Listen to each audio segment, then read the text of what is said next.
Asalto a Gondor. La guerra en el mundo del Señor de los Anillos. Armas, batallas y hombres que cambiaron el curso de la historia. Esto y mucho más en Bellum Artis Historia Militar. Hola a todos, bienvenidos a Bellum Artis Historia Militar y también ficción militar y fantasía militar. Hoy vamos a tratar de nuevo el mundo de Tolkien, especialmente nos fijaremos en las guerras del Señor de los Anillos. Especialmente veréis combates por algunos asedios muy llamativos de las novelas y también, como no, de las películas del Señor de los Anillos. Contamos con la ayuda de nuestro amigo Carlos Márquez, que nos llevó a los mundos de Gondor, esas guerras de Gondor, en la era previa a la que hizo famoso el Tolkien en su trilogía, que es verdad que también al final, ¿no? Este mundo de Gondor lo trata en otros libros, ¿no? Sí. Primero, muchas gracias de nuevo por estar aquí. Saludos a todos los que están escuchando. Buenos días, buenas tardes, buenas noches, dependiendo del momento en el que lo escuchen. Y sí, la verdad es que la función o digamos, el objetivo de este trabajo es analizar un poco la especificidad de la guerra y el tratamiento de la guerra en la obra de Tolkien y más especialmente en El Señor de los Anillos. Pues vamos a hablar de algo que el autor conocía muy bien en su parte como veterano de la Primera Guerra Mundial, ¿no? Y algunos de los paisajes seguro que le recordaban a los campos no llenos de amapolas de Flandes, sino más bien de barro de Flandes, que dicen que es lo que se inspiró en algunos momentos, ¿no?, de su obra.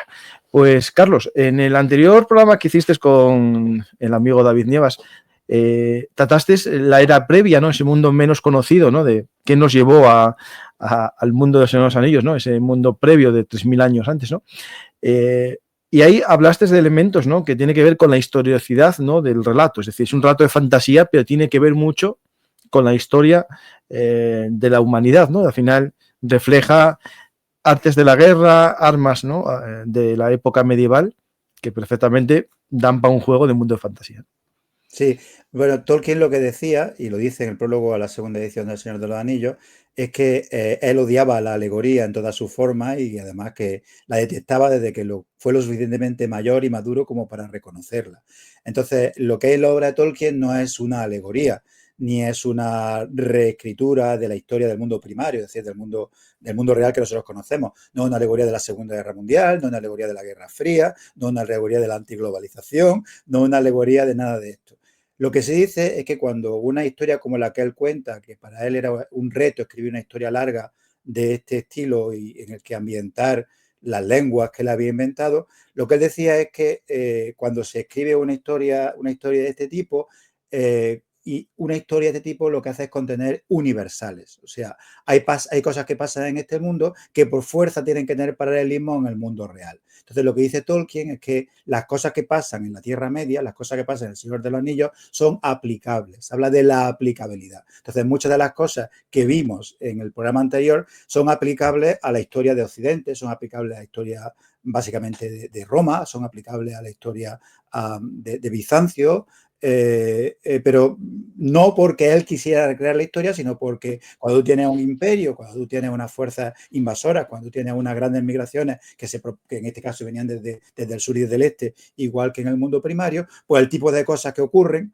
pues son parecidas, ¿no? Sobre bueno, todo como el de Juego de Tronos que dice, voy a hacer un muro de hielo. Bueno, Adrián es algo parecido también. Claro, bueno, en este caso, George R.R. Martin sí que dice que él sí, que se inspira en la historia, igual que el fuego en la Guerra de y las tal. Dos Rosas. En especial se inspira en la Guerra de las Dos Rosas. Entonces, Martin sí que, aunque por supuesto él sigue unos derroteros completamente diferentes, sí que hay cosas que pasan que son muy paralelas a la Guerra Civil de la Guerra de las Dos Rosas en Inglaterra, ¿no? En la Edad Media, ¿no? Pero bueno, Tolkien no se inspira en eso, pero sí es verdad que las cosas que pasan pues son aplicables a nuestro mundo o son parecidas a las cosas que podían parecer, que podían ocurrir en nuestro mundo, y ese es uno de los valores fundamentales. Pues vamos a comenzar con el asalto a Gondor, ¿no? Vamos a ver cómo era la guerra en el mundo de Gondor y también en el fondo un poco ponerlo a raíz de la historia, aunque Tolkien no lo reconozca. Yo si quieres, si veo algo que digo, esto me suena, te lo cuento. Sí, no, no solamente yo es que te lo ruego. Porque Yo en mi época juvenil leí El Señor de los Anillos, también tuve mi época de leer Dungeons and Dragons y jugar también a juegos de ese tipo, pero el problema es que mi memoria ya no recuerda todo lo que leí y bueno, estoy un poco, ahora tiraré de películas, ¿vale? A ver si lo refrescamos y también vemos la diferencia que hay entre las cosas que pasan en el libro y las cosas que pasan Eso en la ya a mí ya no me lo preguntes, que yo ya, con que me acuerde de las películas ya va a ser mucho para mí. Pero creo que son interesantes, si quieres incluso algo que Sí, podemos... eso lo vas contando tú, ¿vale? Muy bien. Pues entonces, como decía, bueno, como yo provengo del mundo académico, lo primero que hay que hacer cuando se va a hablar de un tema para que la gente sepa qué esperar, pues en primer lugar vamos a describir las operaciones militares en Gondor durante la Guerra del Anillo y luego vamos a analizar la plausibilidad, o conforme vamos descubriendo las operaciones militares, vamos a analizar la plausibilidad de las operaciones militares que describe Tolkien, hasta qué punto son plausibles y hasta qué punto son reales o no. Estoy viendo... Eso es. Tenemos un problema con la presentación y es que las animaciones no van a salir. Entonces, habría que hacerlo de otra manera, Francisco. Vale, pues comparte pantalla. Abre el PowerPoint normal y comparte pantalla. Vale. Está ahora mismo abierto. Pues ahí vamos. Describir las operaciones. Vamos a ver cómo era el mundo este. Vale, pues lo primero que hay que decir es y que... solo te interrumpo a partir de ahora un poco. Perfecto, cuando tú quieras. Lo primero que hay que decir es que Tolkien era un escritor, ¿no? Y no era un historiador, aunque sí es verdad que sabía mucho de la Alta Edad Media, porque él era un experto, era un filólogo y era experto en las lenguas medievales, en las lenguas antiguas, especialmente en el antiguo anglosajón, pero también conocía otra variedad antigua de las lenguas, como el antiguo nórdico, el antiguo finlandés, en la lengua gótica. Entonces, él era un experto en las lenguas de la Alta Edad Media, en especial de las lenguas germánicas, ¿no? Decimos que él era un escritor, pero no un historiador, aunque sabía mucho de historia. Cuando se trata de clasificar El Señor de los Anillos, se lo califica como de una fantasía épica. Pero, ¿qué significa cuando decimos que es una fantasía épica? Porque es verdad que es fantasía, es decir, que hay elementos de ese mundo que no corresponden con lo que ocurre en el mundo nuestro, por ejemplo, hay magia, por ejemplo, hay dragones, por ejemplo, hay balrogs, cosas que no hay en nuestro mundo y por eso es fantasía, pero no solamente es épica. La obra de Tolkien tiene al menos 3 características. La primera de ellas es que es lírica. Y cuando decimos lírica quiere decir que el concepto aristoteliano de la mímesis, es decir, lo que intenta es imitar el mundo real, ¿no? Y por eso una de las cosas que más critican los que se aburren leyendo a Tolkien es que hay muchas descripciones y estas descripciones son necesarias para crear esta naturaleza lírica, este tono lírico que tiene la obra, ¿no? En segundo lugar, es una obra elegíaca, es decir, es una obra que lo que hace es relatar el final de una era, el final de una época, es el final de la tercera edad. Entonces, es un momento en el que poco a poco el mundo va decayendo. Entonces, toda este tono crepuscular, este tono decadente que tienen las cosas que ocurren, los lugares por los que pasan, los pueblos a los que visitan, es también otra de las características fundamentales de la obra. Entonces, es lírica, es elegíaca y también es épica. ¿Y qué queremos decir cuando decimos que algo es épico? Bueno, épico viene de epos, significa narración. Entonces, es épico aquello que merece la pena ser narrado, ¿no? Y por épico se entiende mirar a los personajes de abajo hacia arriba, como si nosotros fuéramos personas que miran a personajes de talla superior, a héroes, ¿no? Y en esto, que Tolkien escribe su obra, especialmente en los años 40, ¿no? Es contemporáneo con el modernismo. El modernismo es lo contrario, ¿no? La obra de James Joyce, la obra de Virginia Woolf, este modernismo de la literatura lo que hace es centrarse o digamos, explotar la figura del antihéroe, ¿no? Y Tolkien lo que hace es todo lo contrario, lo que hace es fomentar o centrarse en la figura del héroe, ¿no? Esta épica, lo que es digno de ser narrado, generalmente toma forma en lo militar, es decir, se expresa en combates que pueden ser combates a escalas muy diferentes. Pueden ser escaramuzas, como lo que ocurre en Moria, cuando se enfrentan a los orcos en Moria y luego al Balrog, o el enfrentamiento que tiene Aragorn con los Nazgûl en la Cinema de los Vientos, en el primer libro del Señor de los Anillos, o incluso cuando se pelean con los lobos en Eregion, que es algo que no sale en la película, pero que sí ocurre en los libros. Pueden ser ese tipo de escaramuzas hasta batallas de grandes dimensiones, como la que ocurre en el Abismo de Helm, la batalla de los campos de Pelennor, que es la que vamos a hablar hoy, ¿no? E incluso la batalla luego más tarde a las puertas del Memorando, ¿no? O sea, lo que es épico es aquello que trasciende al tamaño del ser humano, ¿no? Entonces, estas batallas, que son los que le dan este tono épico, no son solamente la razón por la que están ahí, porque lo militar está conectado con lo épico, también son un ámbito en el que Tolkien puede presentar o en el que él puede dar forma a lo que él llama la eucatástrofe. La eucatástrofe es una combinación de la palabra catástrofe y el prefijo eu, que es el prefijo griego que significa bueno, ¿no? Efectivamente. Entonces, para Tolkien, la eucatástrofe es aquello que caracteriza a lo que él llama los cuentos de hadas. Entonces, él dice que él escribe pues, cuentos de hadas, ¿no? Entonces, la eucatástrofe implica que cuando parece que todo va a acabar mal, cuando parece que los personajes están abocados a la destrucción, están abocados a la derrota, de repente se produce lo que él llama la buena catástrofe, el repentino y gozoso giro, ¿no? Entonces, esta sorpresa es lo que produce pues la alegría, lo que produce la excitación por parte del lector, ¿no? Entonces, lo militar se presta mucho también a la presencia de esta eucatástrofe, de la que vamos a hablar un poco más adelante cuando hablemos de cómo se produce el desarrollo de la batalla, ¿no? Entonces, Tolkien era un escritor, Tolkien era un hombre que escribía historias épicas y Tolkien era también un experto en la Edad Media. Pero es que Tolkien también había sido un soldado. O sea, cuando comienza la Primera Guerra Mundial, Tolkien tiene edad militar, ¿no?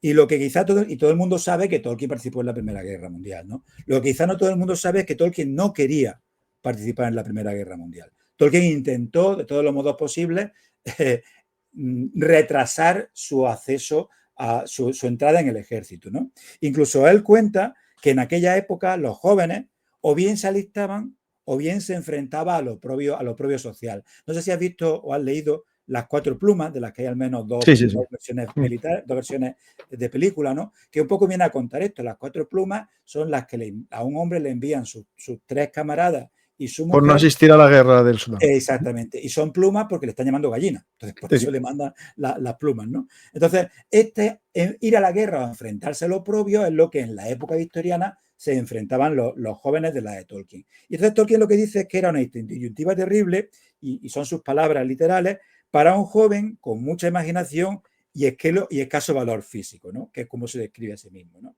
Entonces, él no se alista hasta julio de 1915, es decir, cuando la guerra lleva ya un año. Y de hecho, él lo que hace es, digamos, excusarse con el hecho de que él tiene que acabar su estudio, entonces él termina su estudio y ya lo acaba en julio de 1915, entonces llega un momento en el que ya no puede retrasar más su entrada en el ejército, porque por lo visto él dice que hasta recibía indirectas muy claras por parte de sus familiares. Entonces, él finalmente se alista en 1915 como universitario que era, él pasa al cuerpo de oficiales, él recibe lo que se llama una commission, ¿no? Él recibe un nombramiento de oficial, ¿no? Y él es nombrado en primer lugar second lieutenant, que sería alférez, y luego se convierte en teniente, ¿no? Y él recibe un entrenamiento durante un año, entre julio de 1915 y julio de 1916, él recibe un entrenamiento de un año en el Reino Unido como teniente y luego se incorpora en julio de 1916 como oficial de transmisiones al 11º Batallón de Fusileros de Lancashire, ¿no? En el Somme. Obviamente, él era lingüista, él era filólogo, entonces a lo que él se le asigna es a transmisiones, ¿no? Si yo alguna vez tuviera que ir a la guerra, también esperaría que me dedicaran a algo de transmisiones. Bueno, ahora con la guerra electrónica, no sé yo, ese es el mejor sitio. O así algo te de mandan ahí el traducción, paquete. por lo menos, o algo de enlace con otro ejército. Algunos a mí me dirían que para propaganda, que es lo que valgo. Porque para otra cosa, desde luego, no sirvo, ¿no? Y a Tolkien, pues bueno, lo asignaron a eso. Pero Tolkien estuvo en las trincheras. O sea, Tolkien no estaba en segunda fila, Tolkien estuvo en las trincheras, ¿no? Y él participó en la batalla del Somme, él recibió los bombardeos, él tuvo que pasar las órdenes, él vivía en esas trincheras y él estuvo en plena batalla del Somme durante 3 meses, entre julio de 1916 y octubre de 1916, porque en octubre de 1916 él cae enfermo de lo que se llama fiebre de trincheras.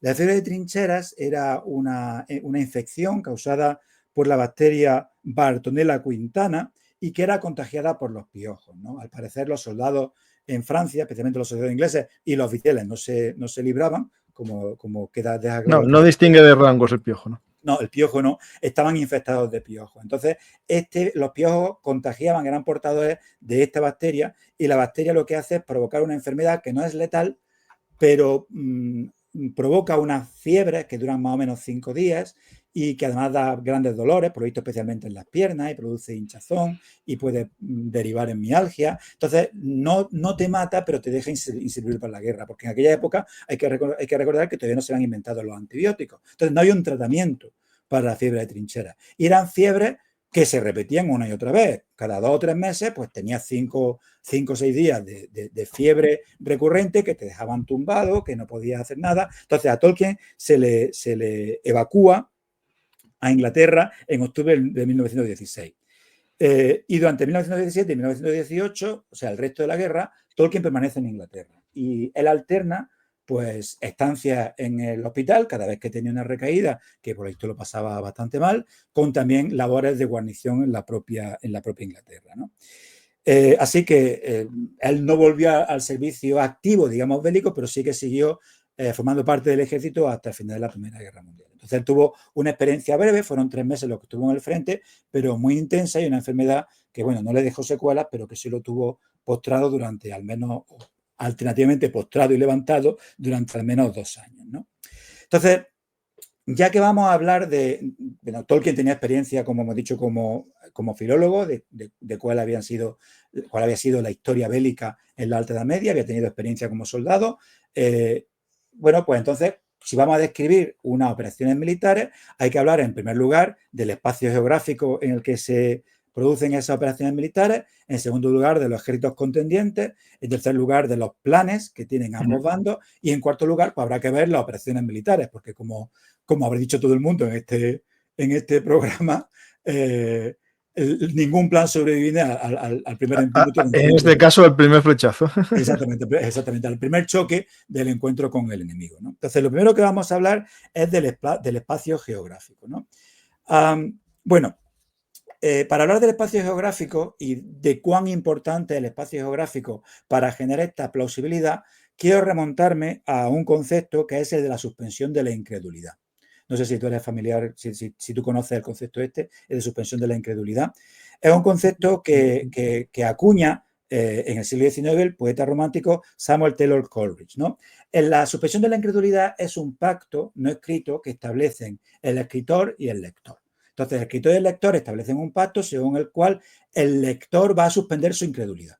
Va a decir, bueno, yo voy a entrar en este mundo que tú me vas a contar. Van a pasar cosas que yo no me creería en el mundo real, pero tú y yo vamos a pactar. Yo voy a suspender mi incredulidad y tú me vas a contar. Hombre, si me pongo a leer un libro de fantasía, el problema es cuando me pongo a leer un libro de historia, una novela histórica, y es ahí ya que yo reacciono de otra manera, ¿no? Exactamente, ese es el problema. Claro, la historia no es suspensión en absoluto de la incredulidad. Claro. Se supone que la novela histórica no debería tener suspensión de la incredulidad, pero el que se acerca a la novela histórica sin una cierta suspensión de la incredulidad, pues se lo va a pasar mal, porque las cosas que pasan muchas veces, las casualidades, las circunstancias, pues sí exigen una cierta suspensión de la incredulidad.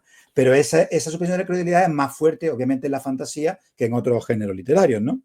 Sin embargo, lo que dice Coleridge es que el mundo de la fantasía está construido a semejanza con la verdad, ¿no? Entonces, ¿qué ocurrió? Que durante la época victoriana el peso de la suspensión de la incredulidad fue pasando del escritor, porque Coleridge lo que decía, perdona, tú como escritor tú tienes que escribir una historia que esté a semejanza de la realidad.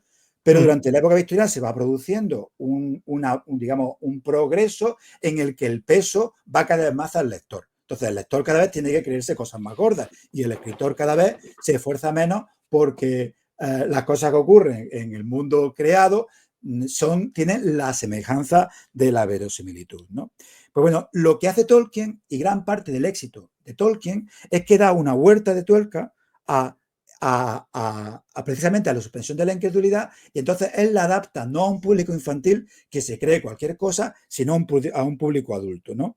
Lo que hace él que se creen cualquier cosa con un poco de trabajo. Exactamente. Entonces él lo que hace es fantasía para adultos. Entonces él vuelve a tomar en sus manos la responsabilidad. Es decir, no, perdón, vamos a entrar en un mundo de fantasía, pero yo soy responsable de que las cosas que pasan en el mundo de fantasía son reales, ¿no? Entonces hay una cita suya bastante conocida de los cuentos de hadas, que es una conferencia que dio él, en el que dice que el inventor de cuentos, estas son palabras de Tolkien, construye un mundo secundario en el que tu mente puede entrar.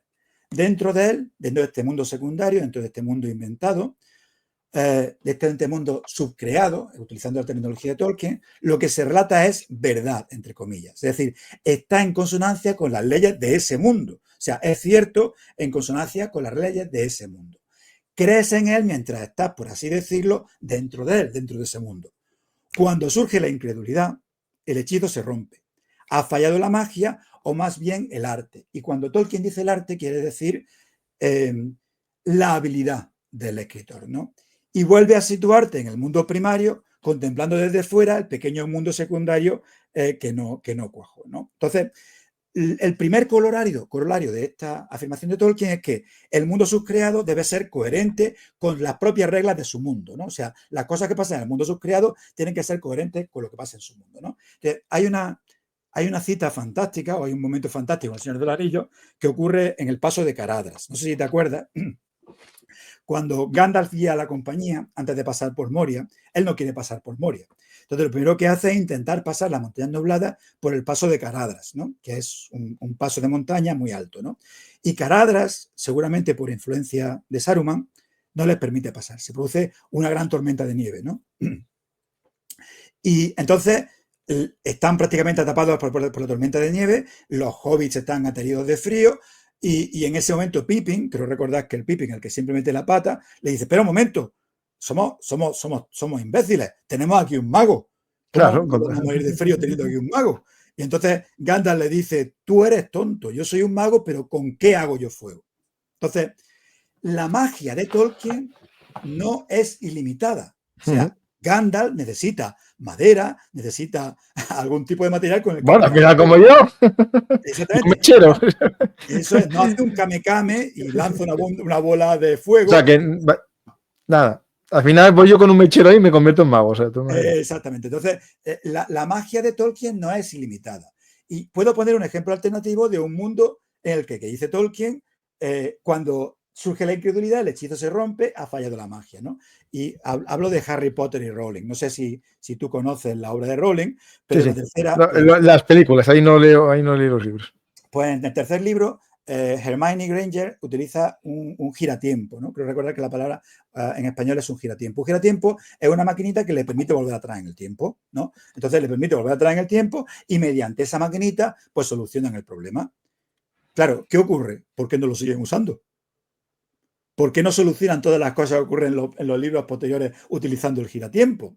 Pues cuando un lector adulto se enfrenta a eso, se da cuenta que hay personajes que mueren, y no voy a hacer spoilers sobre los personajes que mueren, todas esas muertes de los personajes que mueren más tarde se podrían haber solventado si se hubiera utilizado el giratiempo, ¿no? Pues entonces, cuando la magia rompe, digamos, las reglas del propio mundo, o cuando la magia no es coherente con la regla del propio mundo, pues ese mundo se viene abajo, ¿no? Cuando piensa un poco demasiado en cómo funcionan las cosas, el mundo se viene abajo, ¿no? Entonces, ese es el primer corolario, es decir, que las leyes que el escritor crea para el mundo secundario deben ser coherentes. No puede hacer elementos súper poderosos porque si no, más adelante no va a tener sentido las cosas que ocurren, ¿no?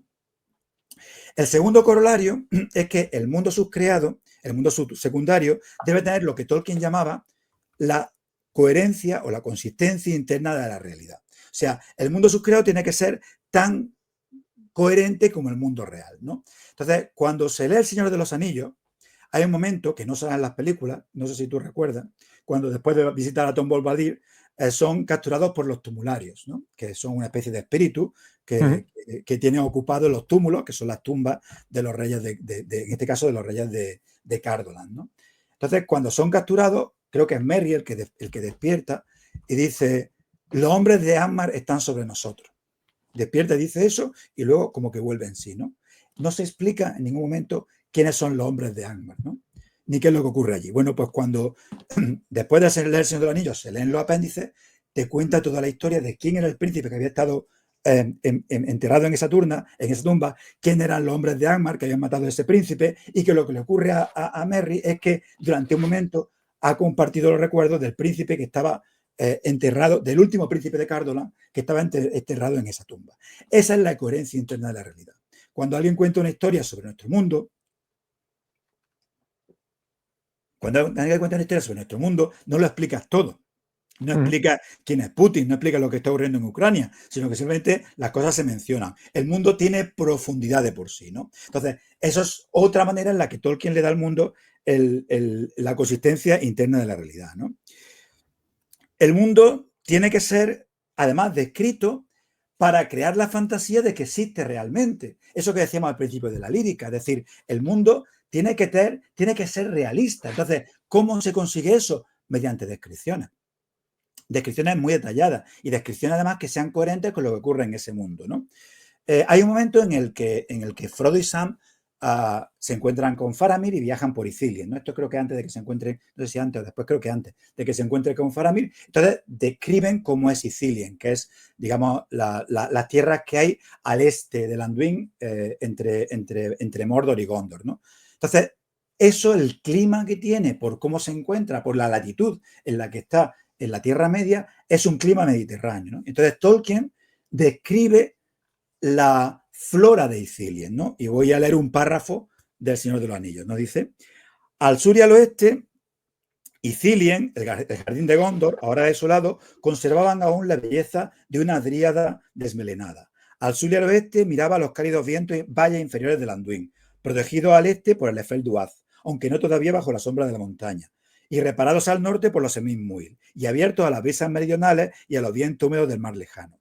Numerosos árboles crecían allí, plantados en tiempos remotos y envejecidos sin cuidado, en medio de una legión de tumultuosos y de preocupados descendientes.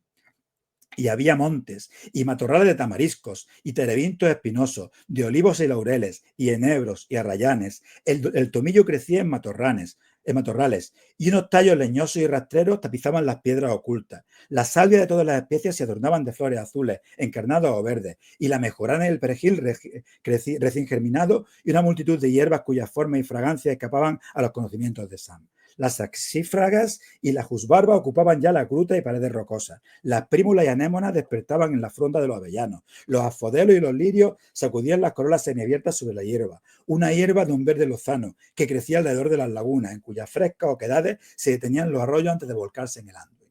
Bueno, él tiene que detenerse en esta descripción del mundo subcreado para que tenga la consistencia interna de la realidad. Esa es la razón por la que las descripciones del Señor de los Anillos son tan detalladas, para que cuando tú entres en el libro, tú sientas que lo que se relata dentro de él es verdad y está en consonancia con las leyes de ese mundo. Es una flora mediterránea dentro de un valle protegido mediterráneo, ¿no? Y el tercer corolario, que es el que nos vamos a referir ahora, ese mundo debe moverse en unas coordenadas temporales y geográficas que sean creíbles. Y ese es el problema, no sé si lo has visto con los Anillos de Poder. No sé si has visto la serie de Anillos de Poder. La empecé a ver, pero no la acabé.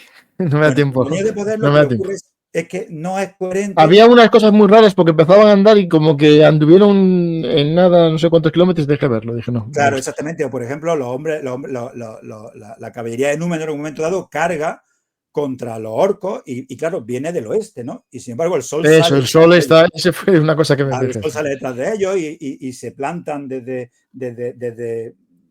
lo que luego será Gondor, desde Pelargir hasta Rivendell, se plantan con un moribundo prácticamente en segundos y se viajan dando desde Eregion hasta Moria, cuando realmente era un camino largo y habría que hacerlo a caballo. Entonces, no respetan la importancia de que en el mundo las leyes geográficas y temporales tienen que ser coherentes con las leyes geográficas y temporales del mundo. Y Tolkien era muy consciente de ello, ¿no? Entonces, Tolkien lo que dice es que cuando él creó El Señor de los Anillos, dice, atinadamente empecé con un mapa e hice que la historia encajara en él. Por lo general, con un escrupuloso cuidado de la distancia. Entonces, lo que hace Tolkien no es inventarse una historia y luego intentar reflejarla en un mapa, sino que él crea un mapa y él intenta que las cosas, los viajes, los movimientos del mapa sean realistas, que lo que tarda la gente en moverse sea realista con lo que tardaba la gente en moverse en aquella época, en las distancias y en la propia geografía del mapa, ¿no? El otro modo de proceder en relación con los mapas está lleno de confusión e imposibilidades, es decir, crear primero la historia y luego el mapa. De cualquier modo, resulta fatigoso componer un mapa a partir de una historia. Entonces, Tolkien lo que hace es crear un mapa y a partir de ahí crea una historia, ¿no? Entonces, vamos a mirar cómo es la geografía de Gondor, ¿no? Entonces, si veis aquí el mapa, este es el reino de Gondor, ¿vale? Este es el reino de Gondor tal y como era al final de la tercera edad, ¿no? Y la frontera de Gondor viene delimitada por el río Anduin. Este es el río. O sea que, bueno, tenían fronteras naturales, que eso es importante. En Efectivamente. geopolítica es muy importante este elemento. Efectivamente. La frontera de Gondor se habían mantenido defendidas desde el año 1475, o sea, prácticamente más de 500 años. Se habían protegido la frontera de Gondor. Y la frontera de Gondor habían sido el río Anduin, ¿vale? Al norte del río Anduin lo que está es Rohan, ¿no? Cuando se despuebla Gondor por la propia decadencia y por lo que vimos en el programa anterior, ¿no? Por la peste y por la guerra entre parientes, cuando se despuebla la zona, digamos, al norte de las Montañas Blancas, que es Rohan, pues allí se asienta un pueblo que viene del norte, un pueblo que no es númenoriano, que son los Rohirrim, ¿no? Los Eotheoth, ¿no? El pueblo de los caballos. Entonces, la frontera norte de Gondor está protegida por Rohan, ¿no? Esto es Nindalf, esto es un gran pantano, ¿vale? Entonces, esto es impasable. Y de aquí para abajo, especialmente desde el puerto que hay aquí hacia abajo, el río es demasiado ancho y demasiado caudaloso como para poder ser franqueado. De manera que hay solamente dos pasos por los que se puede atacar Gondor. El primero es la isla de Cair Andros, ¿vale? Y el segundo es a través de Osgiliath, ¿vale? En Cair Andros, bueno, y luego también puede ser atacado desde el sur por parte de los corsarios, ¿no? Pueden remontarse tanto el río Gilrain y el río Cerny como el río del Anduin, ¿no? Entonces, ¿cómo han defendido Gondor su reino durante estos más de 500 años? Pues en primer lugar, en Osgiliath, esta era una ciudad que estaba construida a ambos lados del río. Y había un enorme puente en el centro en el que estaba el Palacio de los Reyes, que era un puente como el puente de Londres, ¿no? De la Edad Media, que era un puente en el que había casas, el que estaba habitado, ¿no? Entonces, estaba defendido por Osgiliath. Osgiliath había sido destruida y derruida antes de 1475, por lo tanto, lo que aquí se defiende es los cruces del Anduin desde las ruinas de Osgiliath, ¿no? Y eso evita que se pueda atacar desde aquí. Y en el norte, en la isla de Cair Andros, hay una fortaleza, una fortificación que evita también que se pueda atacar Gondor desde el nordeste, ¿no? En cuanto al Anduin, aquí está la ciudad de Pelargir, que es el puerto más importante de Gondor, que en su momento era el puerto en el que tenía su sede la flota de Gondor y que evita, como Sevilla, ¿no? Evita que se pueda remontar el río más hacia el norte. Y aquí en el paso de Lingir hay también una fortificación y hay un vado que está también defendido por los hombres que evita que se pueda penetrar hacia el norte de Gondor, ¿no? Esta era la manera en la que se pregunta el mío, ¿qué importancia tenía Gondor, ¿no? En el mundo del Señor de los Anillos para que tuviese tantas defensas? Es decir, ¿tenía lo que se llamaría algún recurso geoestratégico importante? Gondor era lo que defendía al oeste de la Tierra Media. O sea, Gondor sería un poco como Bizancio, ¿no? ¿Qué es lo que evitaba que los pueblos, los persas primero, luego los musulmanes, ¿qué evitaba que entraran en Europa? Pues Bizancio era lo que evitaba que entraran. Pues Gondor es eso. Gondor lo que protege es el acceso al oeste. Entonces, todas las tierras que hay al oeste de Gondor, todo lo que hay al oeste del Anduin, está defendida por Gondor. No tengo aquí el mapa, pero si vas más hacia el norte, al norte está Lórien, ¿vale? Y luego están las montañas nubladas que son muy difíciles de cruzar. Entonces, lo que Gondor defiende es todo el oeste de la Tierra Media. Entonces, durante miles de años, Gondor se ha batido el cobre para defender a toda la gente que vive a su espalda. Tengo aquí un mapa de Tierra Media y con esto nos situamos mejor, ¿vale? Porque aquí lo tenemos. Vale, Gondor está Mordor, ¿no? Y después Rohan al norte, ¿no? Exactamente. Entonces, el río no se puede cruzar por debajo de la Seminmuil, por encima de la Seminmuil no hay puentes, o son zonas muy, muy despobladas, y eso lo defiende Rohan. Más arriba ya está Lórien, y si te das cuenta, a la izquierda están las montañas nubladas, que son como un espinazo que divide la Tierra Media, que divide el oeste de la Tierra Media en dos partes, ¿no? Entonces, la única manera de penetrar al oeste es a través del paso de Rohan, en Isengard, o a través de Gondor. Y Gondor se encarga de defender estos pasos para proteger a todo el oeste de la Tierra Media. Con esa visión ya nos aclaramos mejor.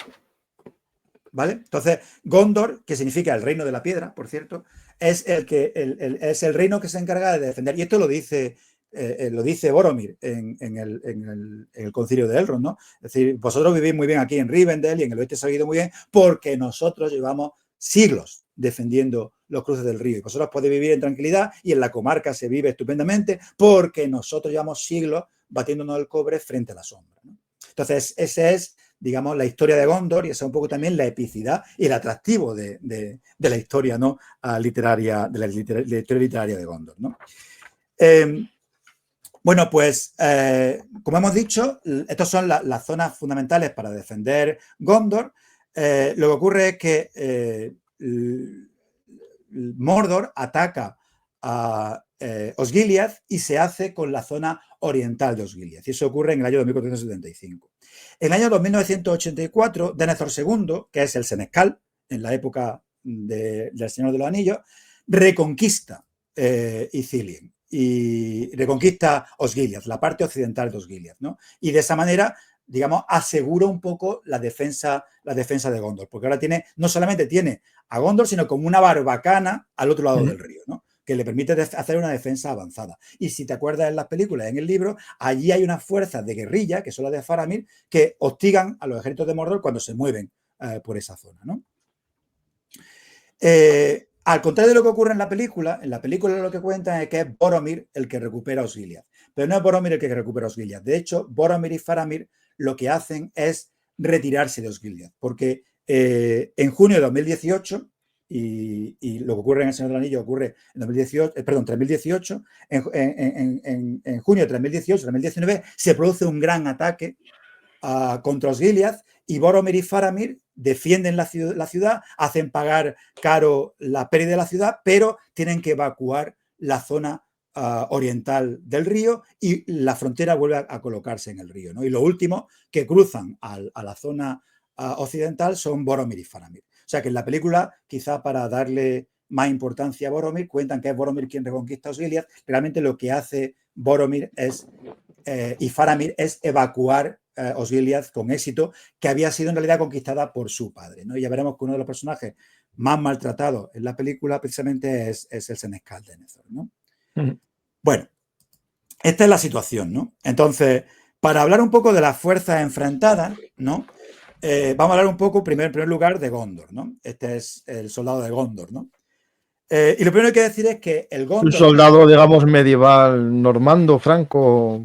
Exactamente, muy distinto de lo que se ve en la película. Si recuerdas la película, lo que tiene los soldados de Gondor, y puedes buscar por ahí imágenes, son corazas, ¿no? Pero Tolkien deja muy claro que lo que tienen eran cotas de malla, ¿no? Que es algo más propio de la Alta Edad Media, en lo que se ambienta El Señor de los Anillos. En la película, por supuesto, las corazas están mucho más chulas y por eso es lo que utilizan allí, ¿no? Pero la panoplia de los soldados de Gondor, en este caso es una ilustración que ha hecho alguien, ¿no? Pero probablemente se parecía bastante más a este tipo de ilustración. También tenían un casco de cimera alta. Esto sí que lo dice Tolkien, ¿no? Que tienen un casco de cimera alta, ¿no? No se dice que tuvieran escudos en forma de cometa, ¿no? Pero bueno, sí que tenían un casco de cimera alta, sí que tenían lanzas, sí que tenían espadas y se defendían con cotas de malla y también con cuero, ¿no? Esa era la panoplia de defensa de Gondor, ¿no? Lo primero que quiero decir con respecto a Gondor en esta época es que, como vimos en el programa anterior, Gondor está en decadencia. Y eso se ve en la descripción que hace Pippin en El Señor de los Anillos cuando llega a la ciudad, que también voy a leer muy brevemente, ¿no? Pippin contemplaba con asombro creciente la enorme cantidad de piedra, la enorme ciudad de piedra, más vasta y más espléndida que todo cuanto hubiera podido soñar, más grande y más fuerte que Isengard y mucho más hermosa. Sin embargo, la ciudad declinaba en verdad año tras año. Ya faltaba la mitad de los hombres que hubieran podido vivir allí cómodamente. En todas las calles pasaban por delante de alguna mansión o palacio y en lo alto de las fachadas o portales había hermosas letras grabadas, de perfiles raros y antiguos. Los nombres, supuso Pippin, de los nombres señores y familias que han vivido allí en otros tiempos. Pero ahora ellos callaban y no había rumor de pasos en los vastos recintos embaldosados, ni voces que resonaran en los salones, ni un rostro que se asomara a las puertas y a las ventanas vacías. Es decir, Minas Tirith es una ciudad de piedra enorme, rica, hermosa, pero en su mitad vacía. Y Faramir resume también esta decadencia. Dice Faramir, no se dice que las malas artes fueran siempre practicadas en Gondor, ni que honraran al sin nombre. La sabiduría y la belleza de antaño, traídas del oeste, perduraron largo tiempo en el reino de los hijos de Elendil el Hermoso y todavía subsiste. pero aún así fue Gondor la que provocó su propia decadencia. Y aquí podemos ver similitudes no ya con Bizancio ni con Roma, sino incluso quizá con el occidente actual, ¿no? Fue Gondor la que provocó su propia decadencia, hundiéndose poco a poco en la ñoñez, convencida de que el enemigo cuando en realidad estaba replegado, no destruido.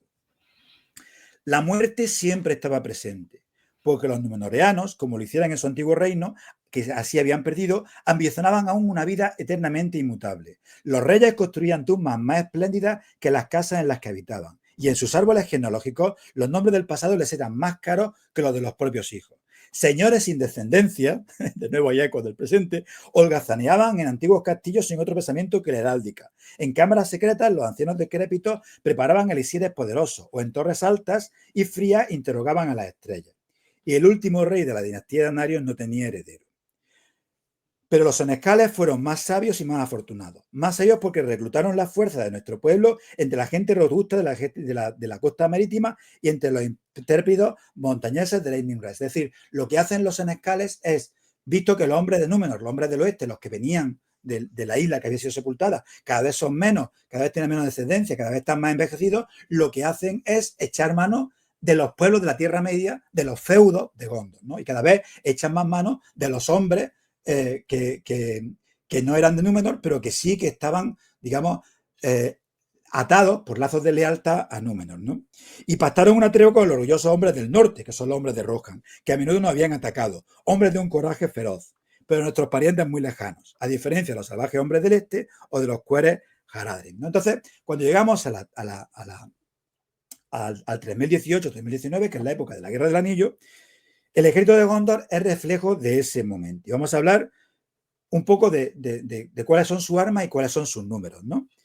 Se trata de un ejército principalmente de infantería, un ejército de infantes, reforzado por sus aliados. Y de hecho, Pippin, en una de las partes quizás que a mí más me gustan del libro, no sé si tú la recuerdas vagamente, asiste a cómo van poco a poco llegando los refuerzos a la ciudad, ¿no? Y entonces él dice que de los Arnak llegan 200 hombres bien armados blandiendo hachas de guerra. Del valle de Ringló, dirigidos por Derborin, 300 hombres. Del Morthond, a mando de Duin, Hir-Dwelin y de Rúfin, 500 arqueros. De Pinath-Gelin, dirigidos por Hir-Luin, 300 hombres vestidos de verde. De Anfalas, al mando de Golasgil, una larga fila de pescadores mal equipados, 300 hombres, más o menos se calcula. De Lamedón, unos pocos hombres de la colina. De Lecir, sobre 100 marineros. De Dolan Roth, que es una fortaleza muy poderosa al sur, 1000 hombres al mando del príncipe Imrahil, y de ellos hombres a caballo. La poca caballería que tenía Gondor, la parte principal es lo que trae Imrahil desde Dolan Roth. En total son menos de 3000 hombres, ¿no? Y se puede decir que la ciudad de Minas Tirith seguramente estaba defendida por menos de 5000 hombres. Como digo, tienen muy poca caballería, y esta principalmente son de los aliados, ¿no? Y de hecho, lo dice en la obra, ¿no? Dice Tolkien. Bueno, esto ya pasan los romanos ya. Efectivamente, dice poca caballería y dice, la gente de la ciudad rara vez utilizaban caballos y no era habitual verlos por las calles, excepto los que montaban los mensajeros de Denethor, ¿no? Y de hecho se describe una salida, ¿no? Cuando Faramir vuelve, se describe una salida y se describe de la siguiente manera, ¿no? Faramir está volviendo a la ciudad, le están atacando los Nazgûl que se están lanzando sobre él. Dice, una trompeta sonó entonces de la ciudadela y Denethor dio por fin la orden de salida. Cobijado a la sombra de la puerta y bajo los muros elevados, los hombres habían estado esperando esa señal. Todos los jinetes que quedaban en la ciudad ahora avanzaron en orden y enseguida apresuraron el paso. Y en medio de un gran clamor, corrieron al galope hacia el enemigo. Y un grito se elevó en respuesta desde los muros, pues en el campo de batalla a la vanguardia galopaban los caballeros del cisne de Dolan Roth, con el príncipe Imrahil a la cabeza, seguido de su estandarte azul. O sea, se utiliza la caballería para rechazar a los hombres que acusan a Faramir, que acosan a Faramir, que se está retirando, y con ellos va Gandalf, ¿no? Hay arqueros defendiendo Minas Tirith, que son importantes, y durante el asalto a Minas Tirith se dice que hay muy pocos arqueros en la ciudad y se añade que en el pasado Gondor habría presumido de la pericia de sus arqueros. Obviamente, sin el pasado haber presumido de su pericia, es que ya no lo sabía, ¿no? De hecho, los arqueros de Númenor, el antiguo arquero de Númenor, eran la parte principal de su ejército y eran los más temidos por su enemigo.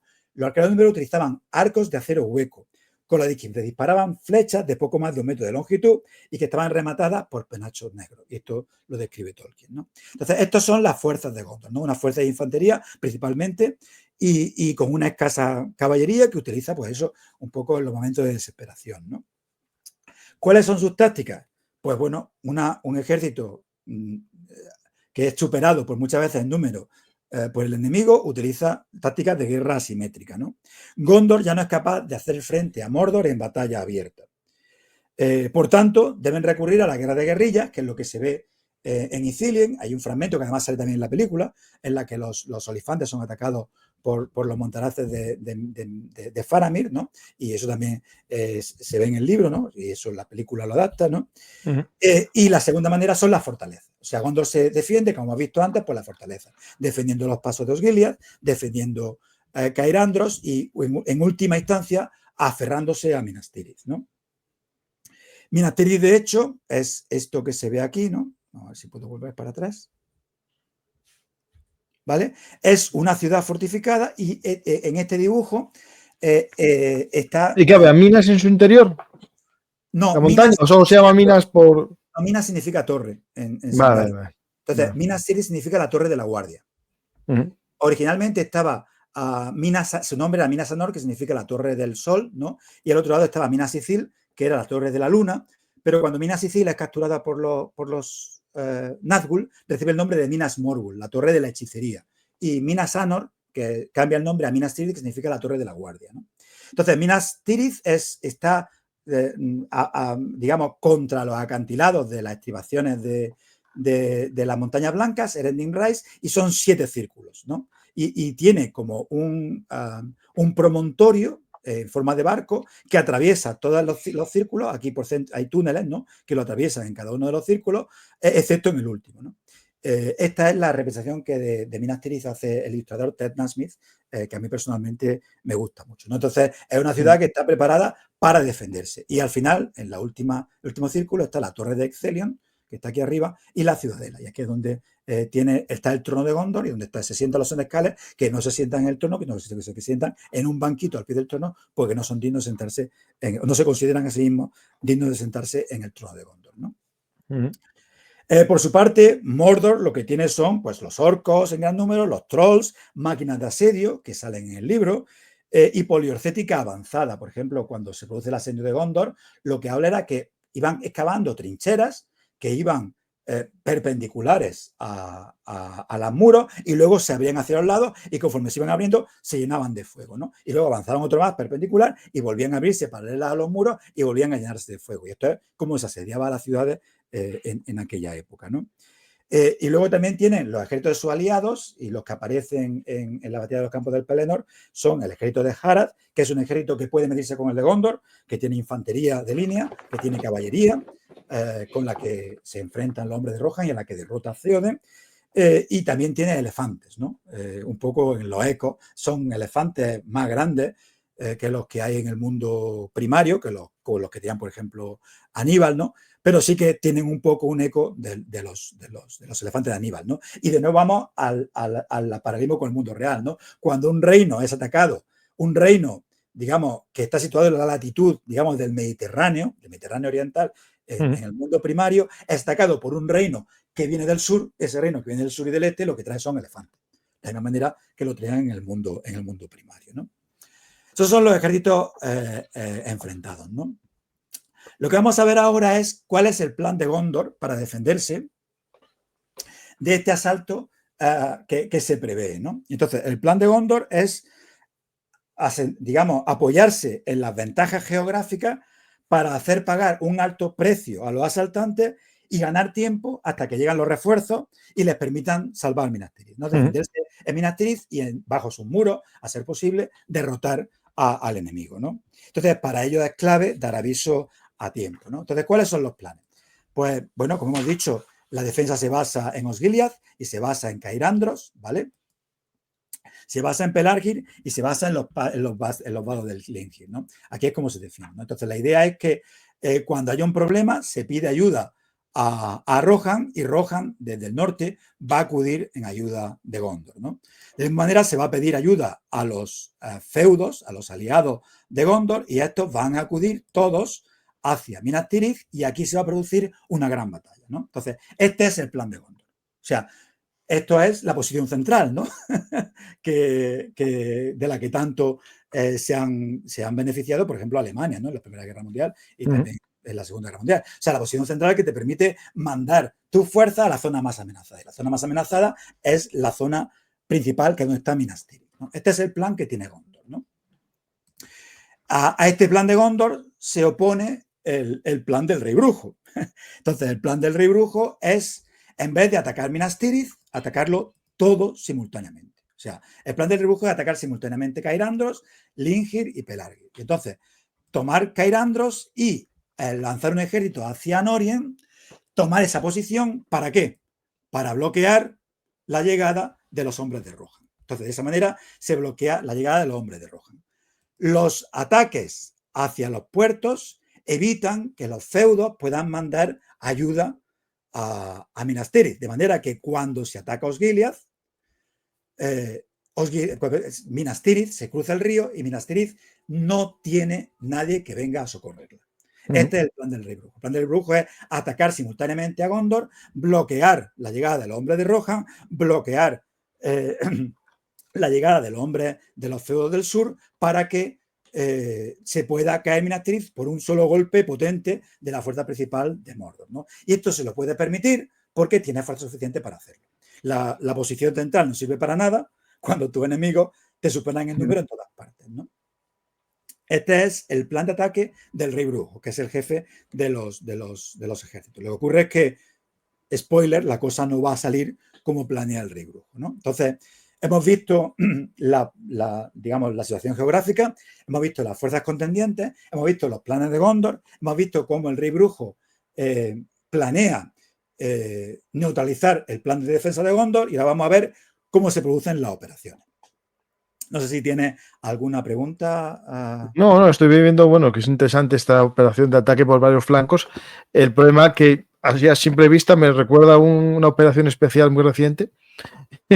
Y el problema que debilitas el ataque principal. No hay un ataque principal como tal, y bueno, el que mucho aprieta, poco abarca. Claro, pero también la operación principal reciente, y claro, tú eres el que entiende de todo esto, se basaba en una premisa errónea. Que lo que no iba a haber oposición, no iba a haber oposición. Claro, que no iban a resistir. Entonces, sí. Cuando tú tienes el poder omnímodo en el Estado, esa es la ventaja de la democracia, ¿no? Una democracia tiene control de la información, entonces la información que llega, digamos, a los que toman las decisiones es información fidedigna. Cuando tú tienes un Estado autocrático, la información que le llega al poder no es fidedigna, es lo que el poder quiere oír. Y los orcos estos decían lo que le mandaba el jefe. Exactamente. Lo que ocurre en Mándame 50 orcos de exploración. El jefe, sí, lo que tú decías era. Claro, lo que ocurre en el Señor de los Anillos es que, a diferencia de lo que ocurre con Putin, el Rey Brujo sí que tenía una superioridad numérica abrumadora con respecto a Gondor. Y no solamente eso, sino que además Kiev estaba en la frontera. Kiev era como Kharkov. Sí. Entonces, claro, enseguida cae, ¿no? Minas Tirith está un poco más metido al interior, ¿no? Exactamente. Entonces, Ucrania no tiene esta posición defensiva porque no tiene estos ríos, porque no tiene estas defensas. Es una llanura, es mucho más difícil de defender, ¿no? Porque el Dnieper en realidad... No, yo me refería solo al atacar por muchos flancos. Sí. Pero claro, eso cuando se lo cuentan a Putin, pues lo ve como el Rey Brujo, ¿no? Y ya veremos que al Rey Brujo tampoco le sale bien del todo, ¿no?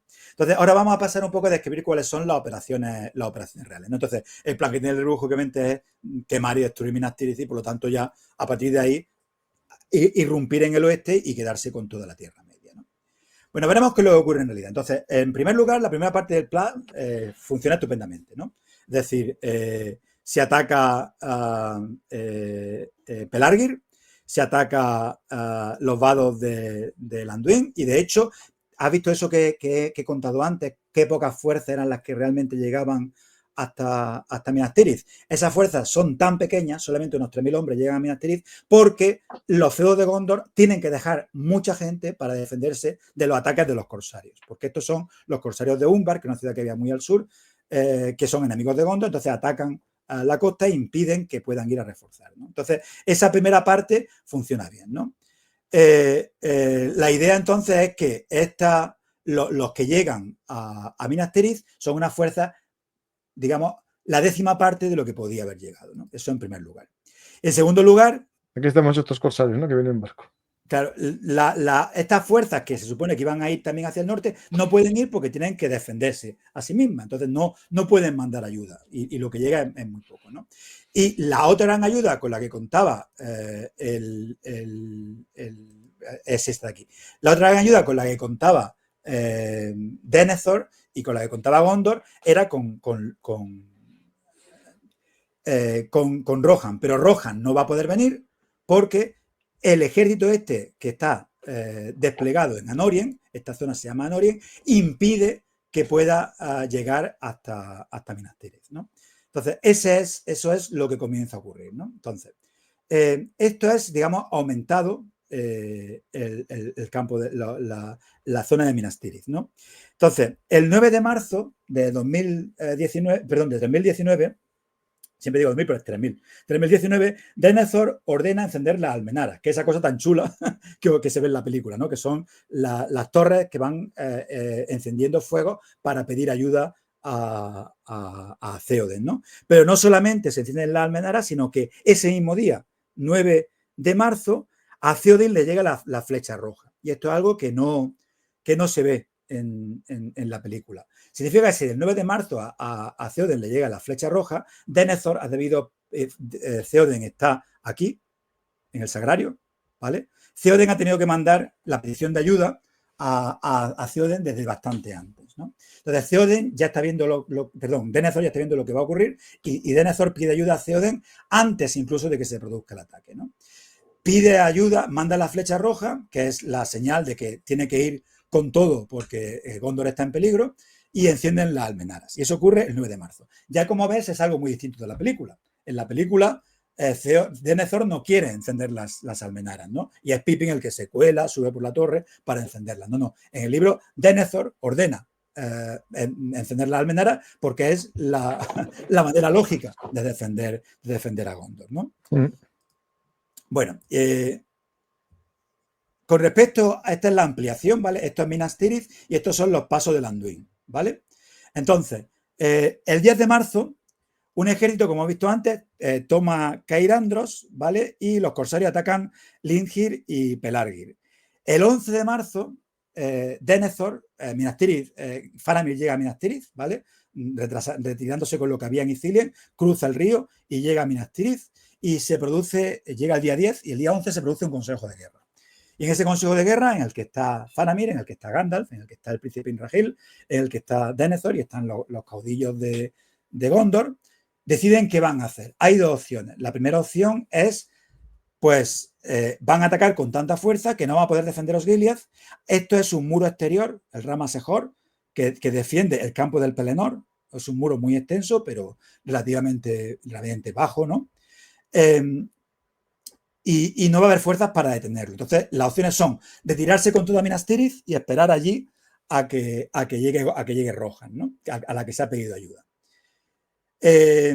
Denethor no quiere que se haga eso. Denethor lo que dice es: tenemos que defender los Gilead para hacerle pagar caro el cruce del río, tenemos que defender el Rama Sejor para hacerle pagar caro. Y estos son los fuertes. El Causeway es una calzada elevada, ¿no? Es lo que es una calzada elevada sobre los cultivos, ¿no? Tenemos que defender los fuertes, que es para defender la entrada de esa calzada elevada, y vamos a hacer que primero pague un precio alto por cruzar el río, vamos a hacer que pague un precio alto por saltar el Rama Sejor antes de que llegue a Minas Tirith. Y además, esto nos va a permitir ganar tiempo.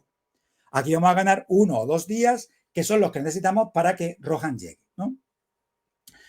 Esto es completamente distinto en la película. Si tú recuerdas la película, está la famosa escena de los tomatitos cherry, ¿no? En la que Denethor manda a Faramir a atacar a los Gilead, ¿no? En el libro, Denethor no manda a Faramir a atacar a los Gilead. Denethor lo que dice es: hay un capitán lo suficientemente valiente como para liderar la defensa de los Gilead y liderar la defensa de los fuertes. Entonces Faramir dice: eso va por mí. Entonces Faramir dice: sí, yo voy a hacerlo. Y Faramir sabe que cuando va a liderar la defensa de los Gilead y cuando va a liderar la defensa de los fuertes del Ramasejor, seguramente va hacia su muerte. Y tanto él como Denethor sabe que están mandando a Faramir a su muerte. Pero no es una muerte estúpida, como en la película, en la que cargan a caballo contra una ciudad en ruinas, que eso no tiene ningún sentido desde el punto de vista militar. En el libro, Denethor manda a Faramir a ganar tiempo y a hacer que los orcos se debiliten cruzando Osgiliath y cruzando y asaltando el Ramasejor, ¿no? Entonces, el 11 de marzo parte hacia allí. El 12 de marzo atacan Osgiliath y Faramir ordena la retirada cuando ya no puede aguantar más porque lo cruzan con barcazas los orcos, le hace pagar caro, pero al final tiene que retirarse, se retiran a los fuertes que hay cruzando, defendiendo el cruce de la calzada elevada, y allí defiende los fuertes. Y lo defiende durante todo el día del 12 hasta el día 13. Y el día 13, por fin, los orcos y las tropas de Sauron saltan el Ramasejor, ¿no? Y irrumpen el Pelennor. Y Faramir se retira con los últimos hombres, y aquí es cuando Faramir recibe un dardo envenenado, retirándose hacia Minas Tirith, recibe un dardo envenenado en el libro, y ese dardo envenenado que ha lanzado un Nazgûl y es el que le produce una herida mortal, ¿no? Entonces, esto es lo que está ocurriendo aquí, ¿no? El 14 de marzo ya se produce el asedio de Minas Tirith. Y se produce todo esto que describen en el libro, ¿no? Lanzan con catapultas contra la ciudad. De hecho, no sé si lo recuerdas, lanzan las cabezas de los hombres que habían caído defendiendo tanto los fuertes como Osgiliath. Los orcos lanzan las cabezas contra la ciudad para desmoralizarla. Los Nazgûl vuelan una y otra vez sobre la ciudad. Hay una nube oscura que proviene del este, que tapa completamente el sol, y tanto la nube que tapa el sol como los Nazgûl que sobrevuelan una y otra vez Minas Tirith hacen que en la ciudad cunda el desánimo, y los hombres pues se retiran de los muros y no defienden, solamente muy pocos defienden la ciudad. Y finalmente, el 15 de marzo, al amanecer, el rey brujo con el gran ariete Grond derriba las puertas de la ciudad, utilizando lo que se dice el libro sortilegio de gran poder, derriba las puertas de la ciudad que estallan y penetra en la ciudad, ¿no? Y Minas Tirith está, en ese momento, Minas Tirith está quebrada y Minas Tirith está perdida. ¿Te acuerdas lo que dije de la eucatástrofe, no? O sea, sí. Justo en el momento en el que todo está perdido, se produce... Viene algo. Ese tipo de caballería. Exactamente, se produce un giro gozoso, ¿no? Que hace que todo cambie. Ese giro gozoso es Rohan. La caballería. Efectivamente, ¿Perdón? La caballería de Rohan. Efectivamente. Porque Rohan lo que ocurre es que, claro, todo esto no sale en los libros, perdón, no sale en la película, esto solamente sale en los libros. O sea, en la película llega Rohan, qué imbéciles los orcos que no se preocupan de que pueda llegar Rohan, qué imbécil el señor Brujo que no se preocupa de eso. No, en el libro el señor Brujo es un gran caudillo militar y ha mandado a su ejército para evitar que Rohan llegue. ¿Qué es lo bueno, a ver, comparado con el sobrino de mi Cayo Mario, que hubiese hecho una valla de asedio y otra de contravalla de protección para que no le pasase esto como en Alesia, los orcos listos no fueron mucho. No fueron listos, pero los orcos no se caracterizan. Esto a Julio César no le pasaba. Los orcos del mundo secundario y los orcos del mundo primario no se caracterizan por su inteligencia, sino por su brutalidad, por su salvajismo. Sí. Y hay que reconocer que son muy valientes en el combate. Pero claro, Theoden llega aquí y sus exploradores le dicen que hay un ejército ocupando a Norien, ¿no? Y entonces Theoden sabe que no puede atacar a Norien porque es sus fuerzas de caballería. Bueno, es lo que decíamos, la coherencia interna de la realidad. Si Rohan ataca a las fuerzas de aquí, la caballería es una arma de un solo uso. O sea, tú lanzas la caballería contra la infantería y puede haber saltado y derrotará seguramente esa infantería. Pero esa caballería se gasta contra esa infantería y ya no puede llegar a Minas Tirith, ¿no? Entonces, esa caballería está bloqueada. O sea, no puede pasar. En ese momento, de aquí del bosque surgen, que no te acordarás de ellos, y además no salen en la película, surgen unos hombres, los hombres Pukel, surgen de aquí del bosque de Druadan y le dicen, perdón, aquí hay un camino, y es una historia, son unos personajes muy chulos que aparecen en el libro, hay un camino, que es este que aparece por aquí, que solamente nosotros conocemos, que está abandonado, que es el camino que antiguamente utilizaban los hombres de Gondor para llevar la piedra hacia la zona del oeste. Los orcos no lo conocen. Nosotros os vamos a llevar por este camino y vamos a atacar Minas Tirith desde el norte. Entonces, a ver, este hombre que no diga que no se basó en historia, por favor. Por favor, aquí ya me vienen dos. Me viene las Termópilas y las Navas de Tolosa con el pastor. Efectivamente, el pastor, ¿no? El pastor aquí diciendo, hay un camino. El pastor afortunado que por cuenta aquí. Pues ese pastor afortunado es Gamburigan, es el líder de los hombres. O cabeza de vaca. Efectivamente. Entonces, ¿de qué es lo que estamos hablando aquí? De la coherencia interna de la realidad, ¿no? Es una batalla en la que pasan cosas en las que no solamente podía pasar, sino que pasaron en el mundo primario, ¿no? Entonces, esta es la primera parte del plan que le sale mal al rey brujo, ¿no? Entonces, si volvemos atrás, lo que ocurre aquí es que los hombres de Rohan aparecen por aquí, llegan por aquí, por la gran carretera del oeste. Claro, ¿qué ocurre? Que los hombres de Rohan se encuentran con el Ramasejor. ¿Pero qué están haciendo los orcos? Los orcos están desmontando el Ramasejor para que puedan pasar sus ejércitos. Entonces, eso le permite al ejército de Gondar, al ejército de Rohan, la propia, digamos, estrategia del rey brujo de desmontar el Ramasejor, permite que los hombres de la caballería de Rohan cruce el Ramasejor, se forme aquí en línea y cargue en 3 grandes líneas sobre las fuerzas que están asediando Minas Tirith en los campos del Penor. Y lo atacan desde el flanco y por la retaguardia. Y esta es la primera. ¿Y eso cuándo ocurre? Ocurre por la mañana. Ocurre en el amanecer del día 15. Y el amanecer del día 15 cambia el viento. El viento cambia y de repente llega desde el mar. Y ese viento despeja la nube negra que había completamente encapotado a Minas Tirith, canta un gallo que sabe que el sol está más allá, los hombres de Rohan notan la brisa marina y en ese momento ese viento que viene del mar, que obviamente está en la obra de Tolkien asociada a los Valar y a todo lo que viene de los poderes del oeste, eso hace que cambie todo. Y los hombres de Rohan cargan. Y los hombres de Rohan cargan y deshacen a los ejércitos, pero en ese momento el rey brujo, que está dentro de Minas Tirith, monta en su montura. Theoden ha cargado contra los hombres de los hombres de Harad y contra los orcos, les ha desbaratado, ha derrotado a la caballería de Harad, la serpiente negra, dice Theoden con gran orgullo, derribé a la serpiente negra. La serpiente negra es el estandarte de la caballería del hombre de Harad. Derriba, pero justo en ese momento el rey brujo se cierne sobre Theoden, ahuyenta a su caballo, mata a los hombres que hay a su alrededor y Theoden cae aplastado por su caballo y queda moribundo, ¿no? Y bueno, ahí ocurre lo de Eowyn y todo esto, pero bueno, en ese momento Rohan no ha derrotado completamente a los hombres de Harad porque nuevos ejércitos provienen desde aquí. Y cuando Éomer ve que Theoden está muerto, él cree que Eowyn, que era su hermana, está muerta también, porque Eowyn es la que ha matado al rey brujo, ¿no? Porque ningún hombre puede matarla, y Eowyn es una mujer y ha matado al rey brujo, pero al matarlo, el rey brujo era tan fuerte que el propio sablazo, el propio mandoble que mata al rey brujo, deja a Eowyn moribunda, ¿no? Era tan fuerte era la magia y los sortilegios y el poder oscuro en él, ¿no?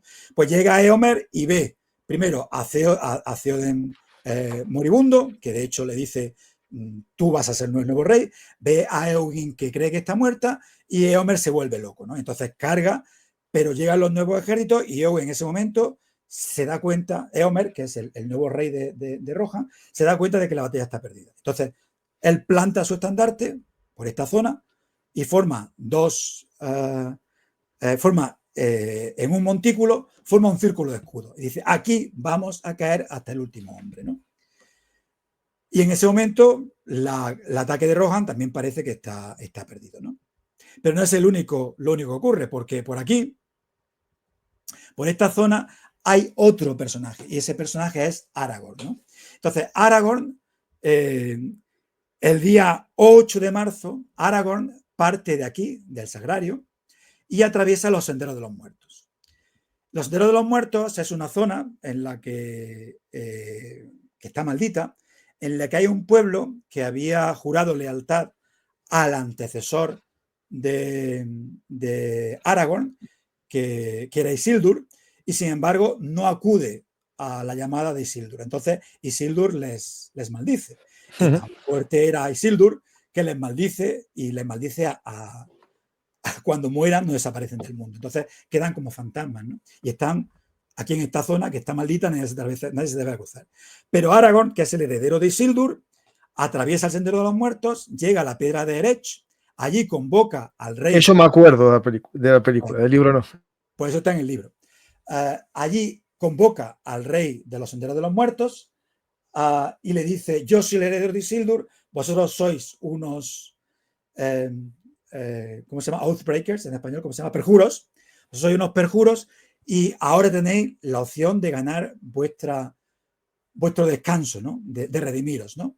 Y entonces el rey de los muertos se pone a su orden. Y entonces Aragorn empieza a avanzar, cruza los ríos y se deja caer sobre Lingir, ¿vale? Y aquí se enfrenta están los hombres ahí defendiendo de buena manera o como pueden los vados, y ahí llega de repente Aragorn y claro, los corsarios, bueno, los corsarios y los que no son corsarios, tanto los hombres de Gondor como los corsarios, salen escopetados, asustados, y derrota a los corsarios. Continúa y de alguna manera va reuniendo a los hombres y le dice: no os temáis que los fantasmas van con nosotros.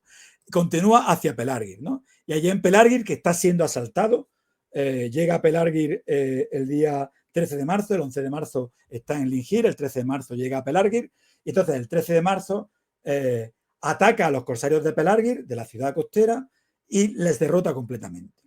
Les derrota y se hace con sus barcos, ¿vale? De manera que la flota de Umbar pasa a ser la flota de Gondor. A diferencia de las películas, en este momento Aragorn libera al rey de los muertos de su juramento. Entonces, ya los muertos acaban su misión aquí. Entonces, lo que hace Aragorn es, con todos los hombres que tenían que haber ido a Minas Tirith, pero no fueron porque estaban defendiendo sus tierras, a todos esos hombres, más los esclavos que llevaban las galeras de Umbar, a todos esos hombres, los esclavos liberados más los hombres del sur, a todos esos los reúne Aragorn y remonta el Anduin y va con ellos hacia Minas Tirith. Y cuando parece que todo está perdido, llega desde el sur una flota con velas negras, y esa flota con velas negras, que los hombres creen que es la flota de Umbar, y de hecho llaman a arrebato a la ciudad y quieren que todos vuelvan a la ciudad. De esa flota, quien desembarca es Aragorn al mando de un ejército de Gondor.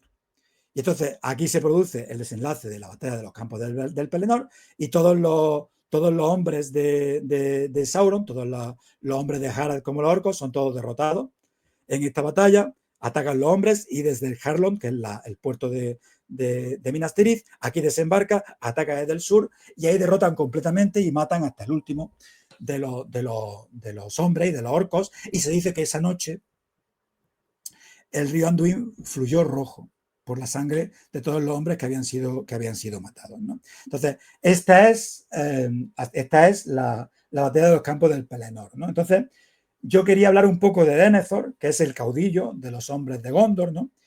Y es Denethor, a diferencia de la película, que está loco y hace todo tipo de tonterías, es Denethor quien salva a Minas Tirith. La decisión de defender tanto Osgiliath como los fuertes gana un día y medio, que es el tiempo necesario para que llegue primero Rohan y luego Aragorn. Si Denethor no hubiera decidido arregar a su propio hijo, la vida de su hijo, y defender tanto Osgiliath como los fuertes del Ramasejor, Minas Tirith habría caído antes y Rohan y Aragorn habrían llegado, Theoden y Aragorn habrían llegado a una ciudad de Minas Tirith tomada por su enemigo. ¿Qué ocurre? Que Denethor es un caudillo militar, pero Denethor tiene, un poco como Putin, tiene información contaminada, porque Denethor lo que tiene es una Palantir. La Palantir eran las piedras videntes. Eran piedras que permitían, digamos, ver a distancia, no ver las cosas.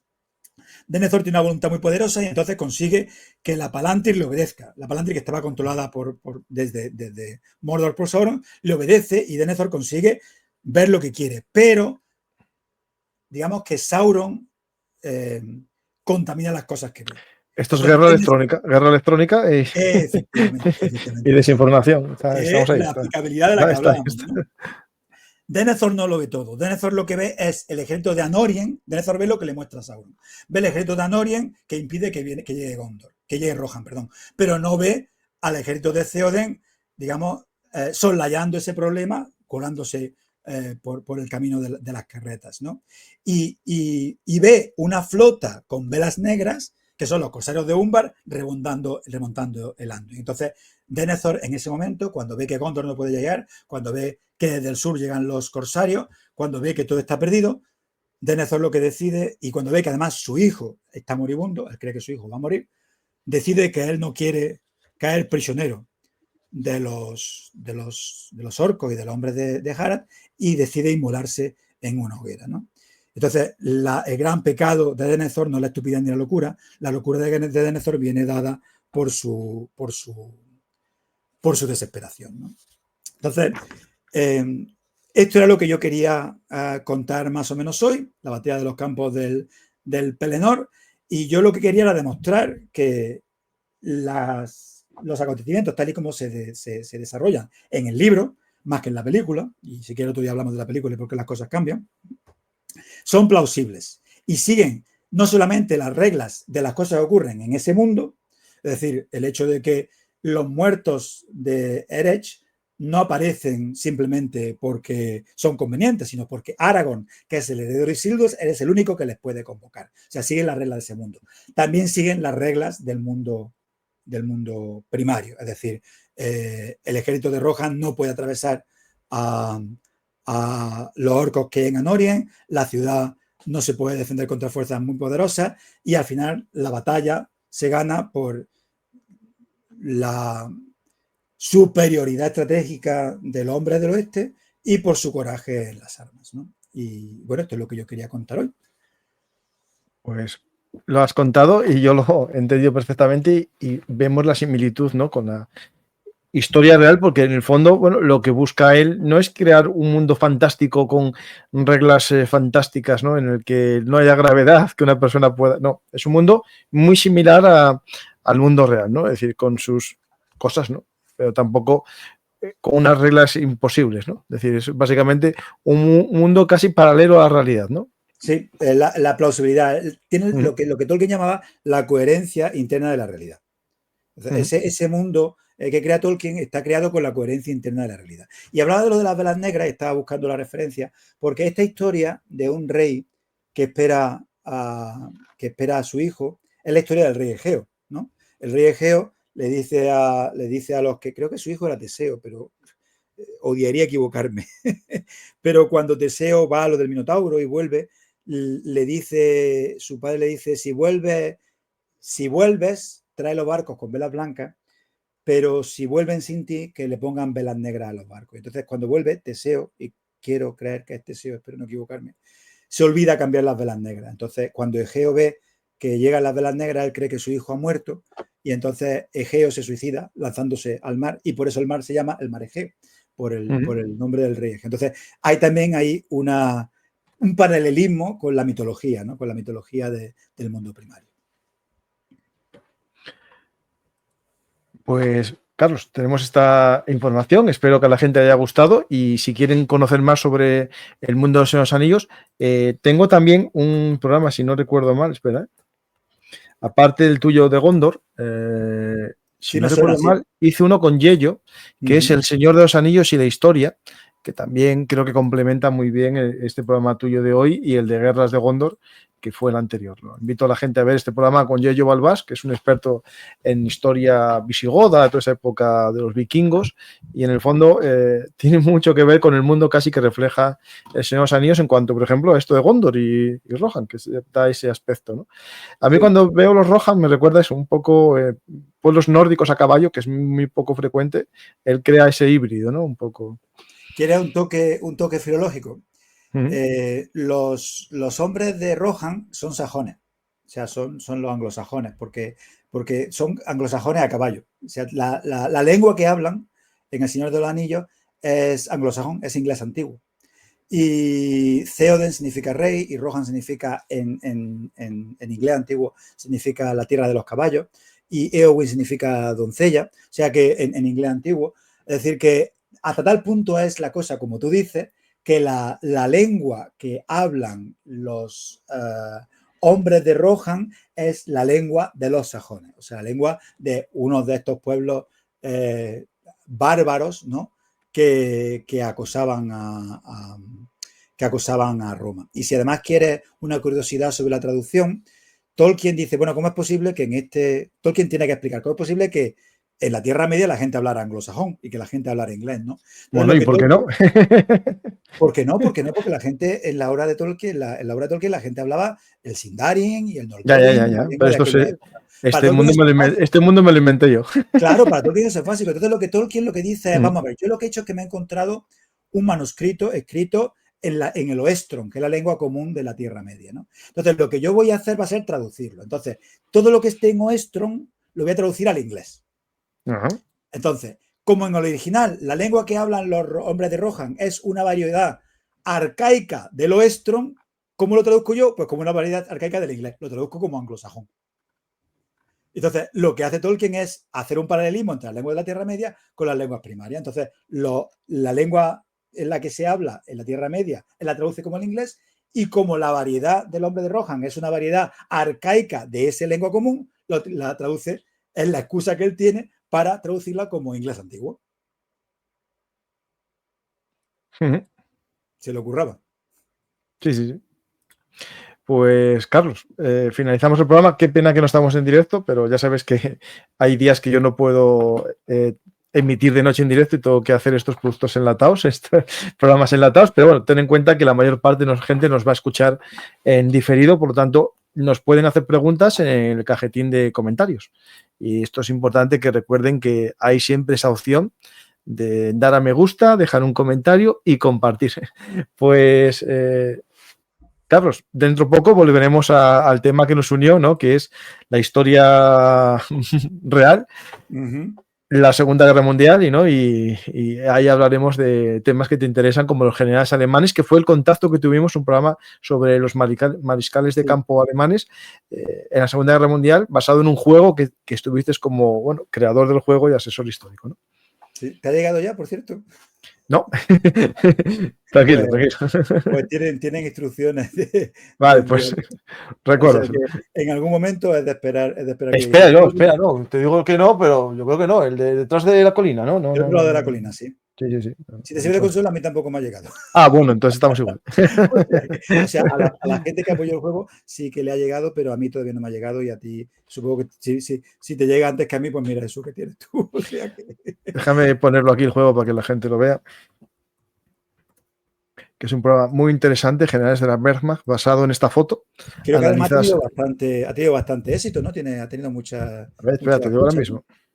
Para ser yo un amateur en esto. A ver, va para los 20.000. Eso está bien, ¿no? Sí, muy bien, sí.